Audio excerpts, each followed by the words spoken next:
Muito bem, amores. A gente vai falar do período arcaico e do período clássico.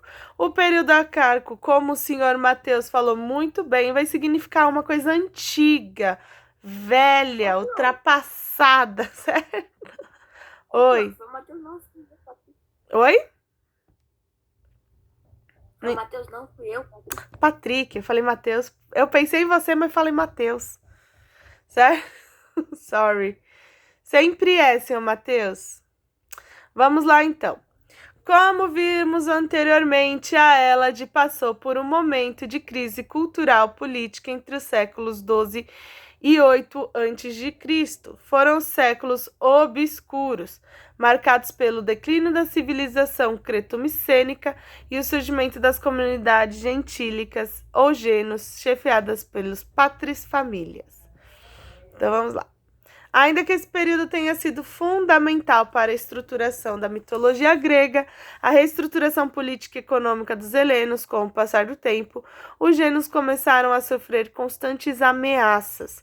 O período de invasões estrangeiras e a luta por terras férteis, tão raras na Grécia, como eu falei para vocês, lá não vai ser um terreno legal para se plantar, para se ter uma agricultura, tá? Lá vai ser bem fértil e aí a terrinha que dá para plantar um tomatinho vira ouro, certo? E as disputas pelo poder político obrigaram as comunidades de uma mesma região a se unificarem. Assim, em vez do vínculo familiar, muitas comunidades passaram a se unir por vínculos militares e dessa forma ser governadas por chefes militares chamados de basileus, tá? Então, esses chefes militares vão ter esse nome. Essa parte aqui, ó, a gente pode grifar. Muito importante, olha aqui, a gente vai começar a ter uma carinha mais de unificação, tá bom? Entre essa galera e a partir desse momento. Gente, estamos correndo perigo aqui. O que a gente vai fazer? Vai se unir, ué. Eu vou deixar aqui? Não vou, certo? Não quero ser comandado por ninguém. Sim? Então, eles vão se unir para ganhar força militar e assim conseguir, né, conter as invasões de outros povos. Muito bem. Com a mudança, as terras deixaram de pertencer aos patris-famílias e passaram a ser distribuídas para os indivíduos mais próximos do basileu, os aristoi. Renascia nessa comunidade helênica a divisão de trabalho instituída, e com isso renasciam também os conflitos comuns. As organizações sociais mais complexas que na Grécia nasceram como polis e pouco a pouco tomaram definitivamente o lugar dos gênios. A polis era diferente do que entendemos por cidades em nossos dias, entre outros aspectos porque eram organizações autônomas, independentes. Cada um tinha suas próprias leis e formas de administração particulares. Eram as cidades-estados. Essa aqui a gente vai grifar, vai fazer um amor, um coração, um chuchuzinho, o que vocês quiserem colocar aí, uma estrela, tá? Cidades-estados. Eles se uniam militarmente. Isso quer dizer que eles precisavam de um mesmo governo? Claro que não, certo? Cada um vai ter a sua independência, meus amores. Se uma cidade-estado quer pena de morte, não obriga outra cidade-estado a ter a mesma punição, tá bom, amores? Cada uma vai ter a sua política de acordo com seus costumes, regras sociais e tudo mais, tá bom? Então, a primeira característica, quando a gente fala de cidade-estado, é falar que elas eram independentes uma das outras, certo? Cada uma vai ter o seu governo, cada um vai ter as suas regras, cada um vai ser a sua cultura, tá bom? Mas eles vão ter alianças militares. Isso não quer dizer que eles precisam ter as mesmas formas de governo, pensamento, cultura e etc. Certo, amores? Então, vamos lá. A Hélade chegou a ter mais de 100 polis. Olha quanta cidade-estado. Todas independentes umas das outras. É importante saber que os gregos nunca se uniram formando um estado, como os egípcios. Embora falassem a mesma língua e tivessem a mesma religião e uma cultura unificada, sempre foram politicamente independentes. Podemos dizer culturalmente um heleno identificasse com outro heleno, mas politicamente ele só se identificava com a sua polis de nascimento, tá? Então, como eu falei para vocês, eles vão ter ali a política muito separada, tá bom? Dentro das suas cidades e estados. Essa parte aqui a gente pode grifar também.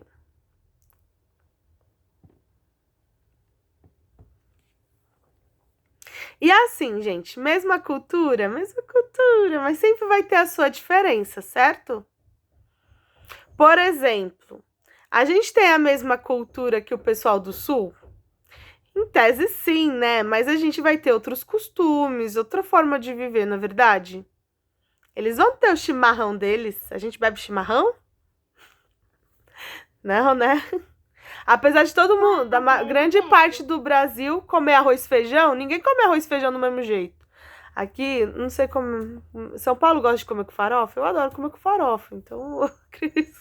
Mas lá no Nordeste, em Natal, principalmente, eles gostam de comer com açaí, gente. Arroz e feijão com açaí, feijão com açaí, como assim, né? Loucura. É a mesma cultura? É a mesma cultura, mas cada um vai ter sua particularidade. Sempre lembrem disso, tá? Muito bem. Em busca de novas terras férteis, muitos gregos partiram da Hélade e fundaram cidades-estado em outras regiões do Mediterrâneo. As polis gregas fora da Hélade eram chamadas de colônias. A colonização helênica do Mediterrâneo, Itália, Espanha, Turquia, espalhou a cultura helênica pelo continente europeu e asiático e marcou o início do domínio grego na região. Então, lembra que a gente falou de grego e romano, todo mundo tem um pouco, porque essa galera se deu uma dividida aí, porque afinal a agricultura ali não era das melhores, certo, amores? Então vamos lá. Aqui eu quero que vocês grifem também. As polis gregas, fora da Hélade, eram chamadas de colônias. Quando a gente vai e para as grandes navegações, a gente vai ver, mas acho que vocês já sabem disso, né? Que quando os europeus chegaram aqui na América, também chamaram de colônias. Claro que ninguém vai fazer do mesmo jeito que a colônia grega vai ser diferente da colônia europeia, né? Grifaram? Então tá. Tá vendo como a gente ainda tem bastante cultura deles? Temos muitas. Polis gregas no período arcaico. Olha o mapinha aqui, que bonitinho. Colonização fenícia e a grega vai ser a verdinha. Olha só. Viram? Tranquilo? Então vamos lá. Foi durante o período arcaico que a polis grega se fortaleceram. Corinto, Olímpia, Tebas, Argos, Delfos, entre outras tantas, eram cidades muito poderosas. No entanto, duas polis rivais quase inimigas, Atenas e Espartas, foram importantes para Hélade. As duas principais polis que a gente vai ver aqui vai ser a de Atenas e Esparta, tá? De Esparta, vocês vão ficar um pouquinho chocados com a cultura deles, que era uma coisa muito louca. E aí a gente vai ver a diferença cultural entre eles, tá? Aqui eu quero que vocês grifem também.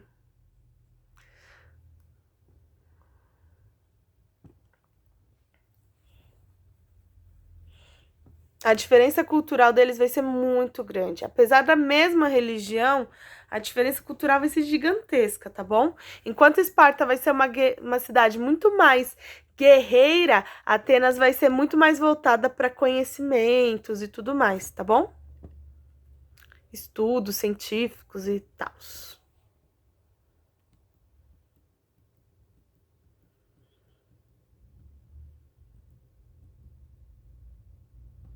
Vamos ver. Agora reflita. Você sabia que a palavra política grega, ela tem relação direta com a polis, tá? Politica. Em grego significa vinda da polis. Políticos é o para os antigos gregos, o habitante da polis que nasce livre e igual em direitos. Esse cidadão é aquele que é responsável pelo bom andamento da comunidade. Para os gregos, fazer política não era uma obrigação, mas um dever cívico, pois implicava em ter a preocupação com a coletividade. Já a palavra idiota vem do grego idiotes, que significa aquele que só vive da vida privada e não se preocupa com a vida da polis. Não é político. Olha só como a palavra pode ter um significado gigantesco, né? O Mário Sérgio de Cortella, ele é um dos historiadores muito, muito famosos, tá? Eu tenho um livro dele que fala sobre a Grécia. Deixa eu ver se é esse. Não. Mas ele fala da... Não é isso que eu tenho, mas ele fala muito, muito desse período, tá? Vamos lá.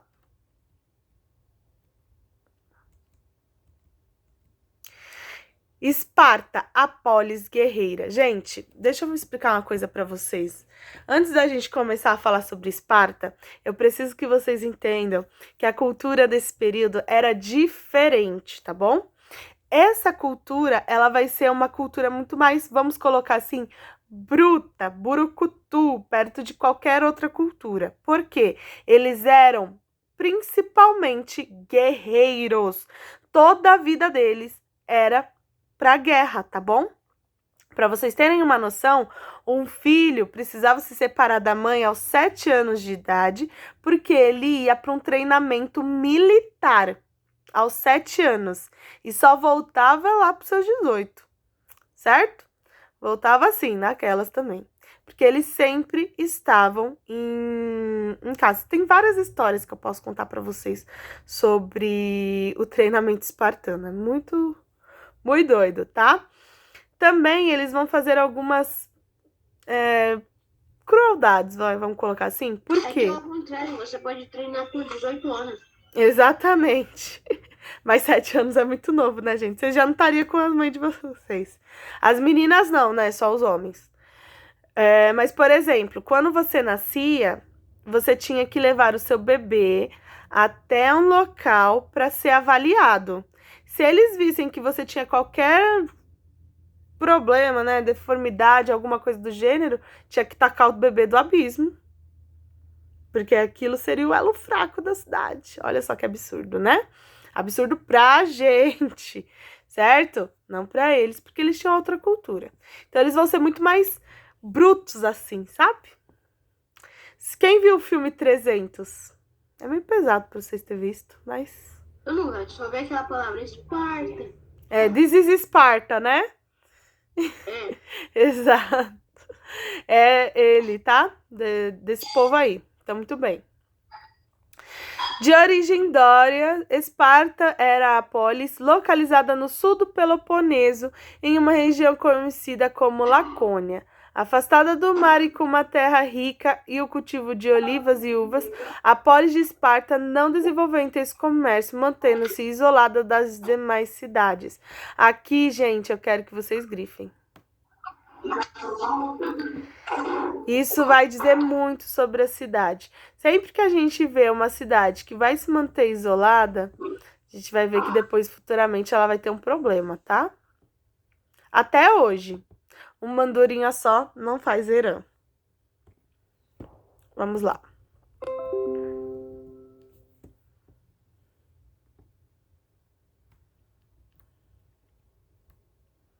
Esparta pode ser definida como uma polis aristocrática e militarista. O sistema político era aristocrático porque uma elite minoria governava a cidade.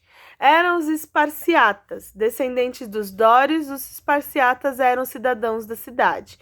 Tinham o direito de participar da vida política e possuíam terras, além de poderem servir o exército, atividade considerada mais nobre entre os espartanos. Já o comércio era uma atividade realizada pelos periecos, gregos conquistados pelos espartanos, e que não tinham direitos políticos, mas eram livres. Esse parágrafo é muito importante, tá? Porque ele vai resumir bem como é que funcionava o sistema social de Esparta, tá? Esse aqui a gente pode grifar ele todinho.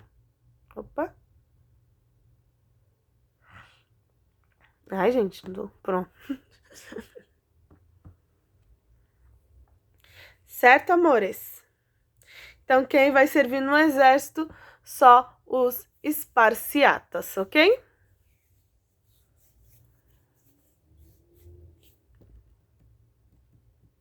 Ser um militar lá era uma honra. Morrer em combate também era uma honra, tá? Para eles, culturalmente. Além da vida política e comercial, faziam parte do dia a dia de despachos de serviços públicos e as atividades agrícolas mais pesadas, que eram realizadas pelos ilotas. Servos do Estado não possuíam nenhum direito, nem eram livres.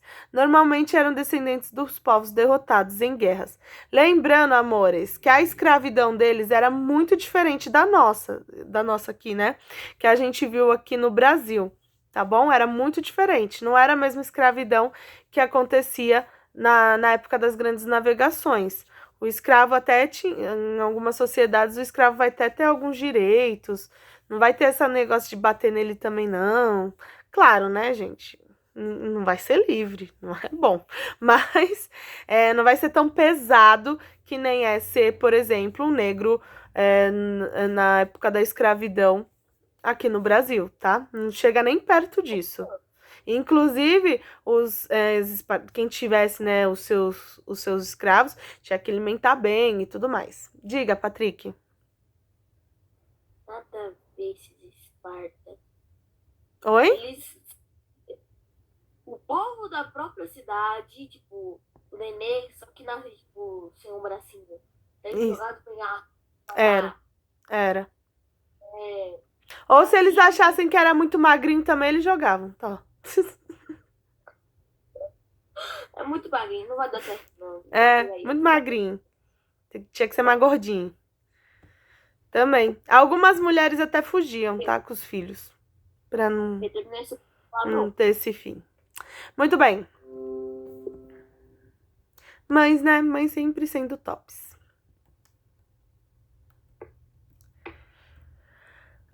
A vida dos esparciados, embora membros de elite da cidade, não era nem um pouco fácil. Desde o nascimento, os membros dessa classe eram obrigados a seguir a educação muito rígida, chamada de agoge. Atribui-se ao legislador lendário chamado Licurgo a elaboração dessas regras sociais das quais os esparciatas eram educados. A educação espartana tinha como objetivo a formação de guerreiros, obedientes e defensores da cidade. Então, isso aqui a gente vai grifar também.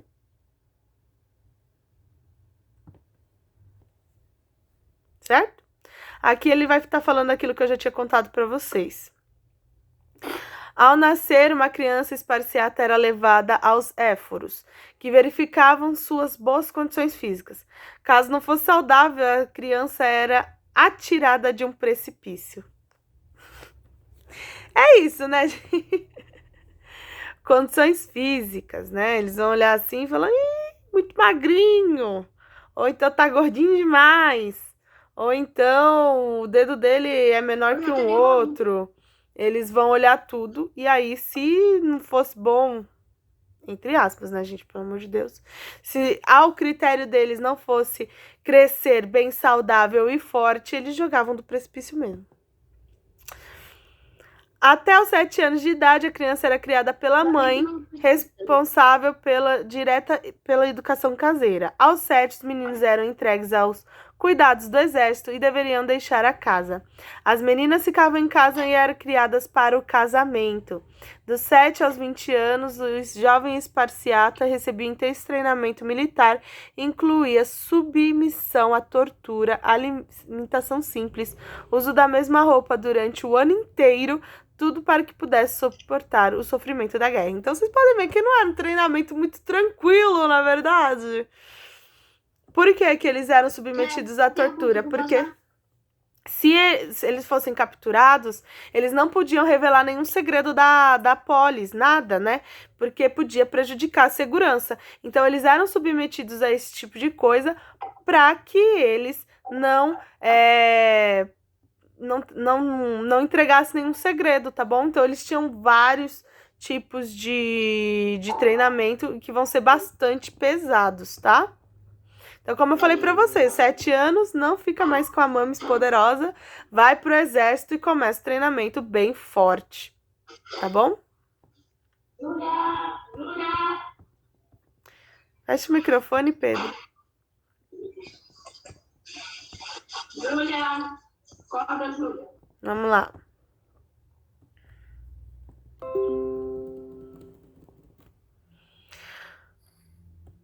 Vamos lá.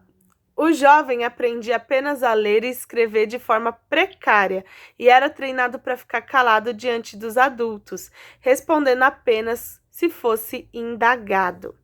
A grande virtude do jovem espartano era a disciplina. Aos 20 anos poderia ser aprovado, ingressar no exército, tornando-se um hoplita, tá? Então vamos lá. Aqui a gente vai gritar também.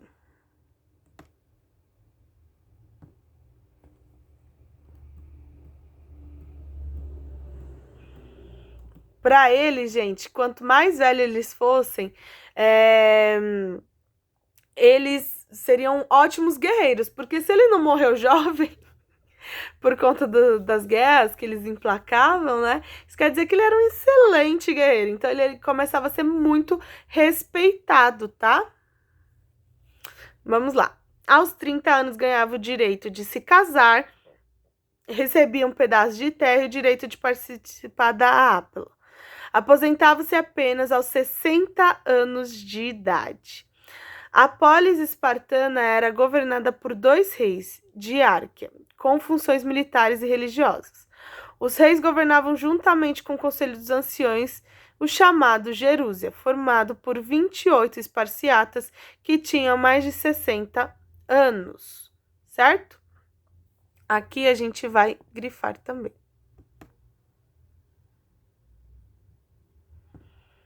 Então, essa galera aí, meus amores, que vivia mais nesse período, mais precário, né? Era visto como alguém topzera, certo?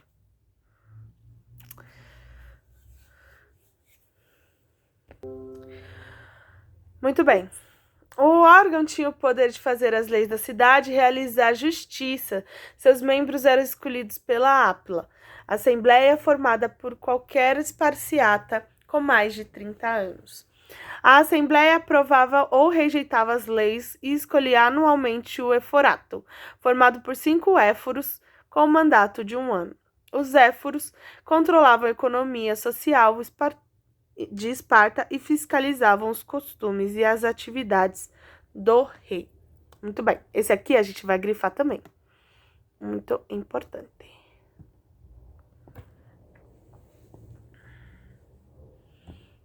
Certo, amor? Vocês estão vendo que a sociedade espartana, ela não tinha um poder centralizado no rei. Ela era dividida, tá bom? E tinha muita força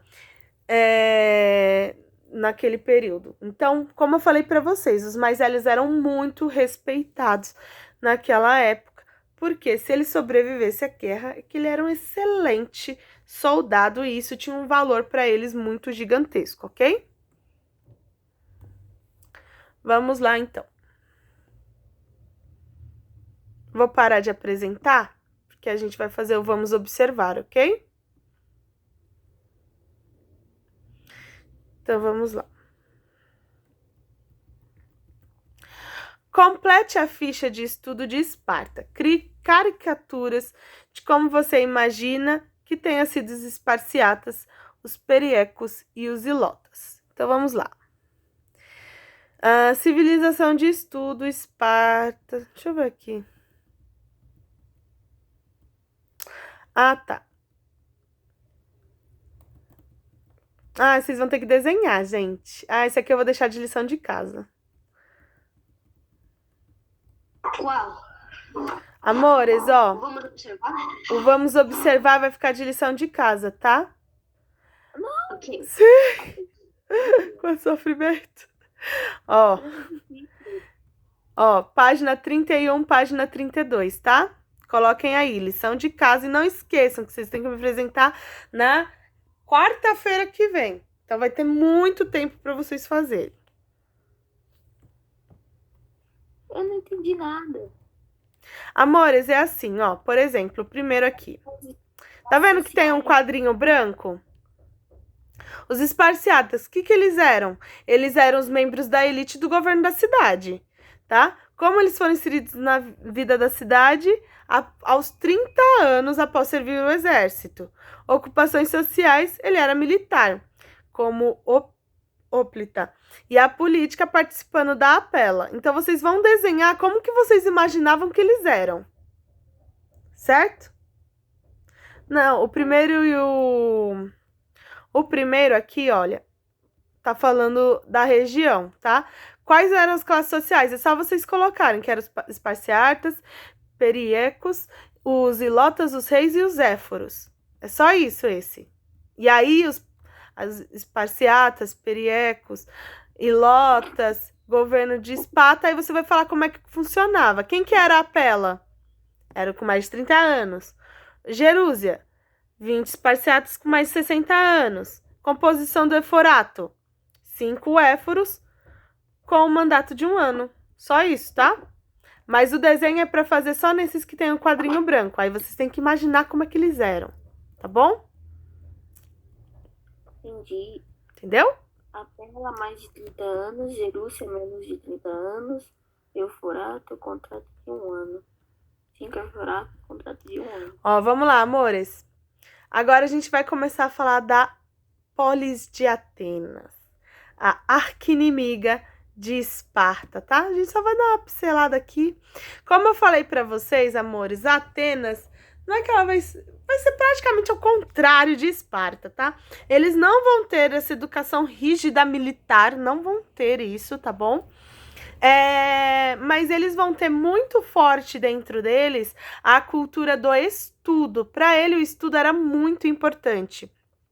Eles vão estudar ciências, matemáticas, sim, mas o foco principal do povo de Atenas era o estudo social, principalmente a filosofia, porque para eles era fundamental entender a pessoa como um todo para a gente poder entender aspectos da nossa sociedade. Então, eles pensavam muito, né? Assim, já ouviram falar, né, a frase penso, logo existo? Sim? Então, nesse caso, eles vão ter a mesma... Eles vão ter esse pensamento muito filosófico, tá? De, por que estamos no mundo? Qual a nossa função? Por que a gente é importante? Se a gente é importante... Então, eles vão ter muito aflorado neles as ciências sociais, tá bom?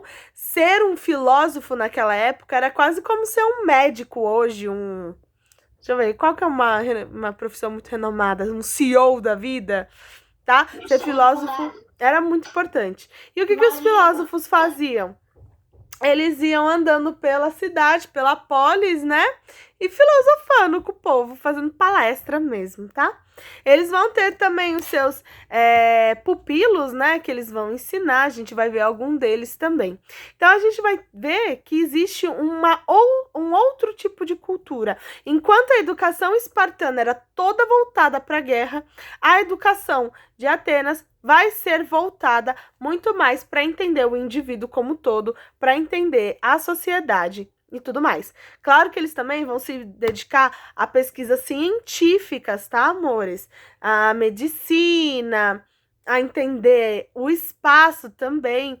Olha só, naquela época, gente, a gente não tinha nenhum, mais nada, nenhum aparato eletrônico. E eles já desconfiavam que a Terra era esférica, certo, amores? A gente hoje, vamos lá pensar com a cabeça deles, tá? Amores, a gente andando na rua, você disse que a gente tá andando num lugar redondo? Não, né? É retinho, assim. E olha só como eles foram longe, né?